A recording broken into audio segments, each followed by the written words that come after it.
Hi అండి. Welcome back to my channel. నేను నిన్న ఇంటికి వచ్చిన తర్వాత సంక్రాంతి పనులు అని చెప్పేసి ఏమేం పనులు చేశాను నేను ఇంటి దగ్గర అని చెప్పి పార్ట్ 1 అయితే పెట్టాను. పార్ట్ 2 పెడతానని చెప్పాను కదా! మార్నింగ్ నుంచి నాకసలు కుదరలేదు పెట్టడానికి. ఎందుకంటే మార్నింగ్ ఇవాళ నేను, అమ్మ కలిసి కావలికెళ్ళామనమాట. కావలంటే మాకు టౌన్ అనమాట. మాకు దగ్గరలో ఉన్న టౌన్ అది. ఊర్లో అన్నీ దొరుకుతాయి గానీ, ఏమన్నా అన్నీ తీసుకోవాలి అని చెప్పంటే మాత్రము టౌన్‌కెళ్తాము కావలికి. ఇంకా సంక్రాంతి కదా! సామాన్లన్నీ తీసుకురావాలి. అట్లాగే కొంచెం షాపింగ్ ఉన్నిందనమాట. మా అక్క వాళ్ళ బాబుకి బట్టలు తీసుకోవాలి. మా ఫ్రెండ్ వాళ్ళ పాప కూడా ఉంటే, ఆ పాపకు కూడా బట్టలు తీసుకోవాలి అని చెప్పనైతే నేను కూడా వెళ్ళాను.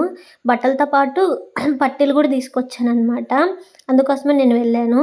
నా ముగ్గు చూసైతే అస్సలు భయపడకండి. తెలుసు కదా మీకు ఆల్రెడీ నేను అసలే ముగ్గులు వేయడంలో ఎక్స్‌పర్ట్‌నని చెప్పని. నిజంగానే అండి బాబు ఎక్స్‌పర్ట్ నేను. మా ఊర్లో నాకు ఫస్ట్ ప్రైజ్ కూడా ఇచ్చారు ముగ్గులేసిన దానికి. మీరు నమ్మరు కదా! ఈసారి నాకేం ప్రైజ్ ఇచ్చారో నెక్స్ట్ వీడియోలో చూపిస్తానులెండి. అప్పుడైనా నమ్ముతారేమో చూస్తాను.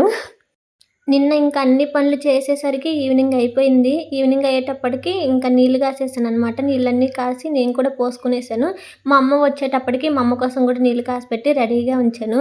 మా అమ్మ రాగాలనే మాత్రం నేను ఎప్పుడు నీళ్ళు కాసిపెట్టినా నీళ్ళు మాత్రం పోసుకోదు గానీ టీవీ మీద కూర్చొని సీరియల్ అన్నీ చూస్తా ఉంటది. మీ ఇంట్లో మమ్మీలు కూడా ఇంతేనా? కామెంట్ చేయండి. అంతే ఈ వీడియో. Bye bye.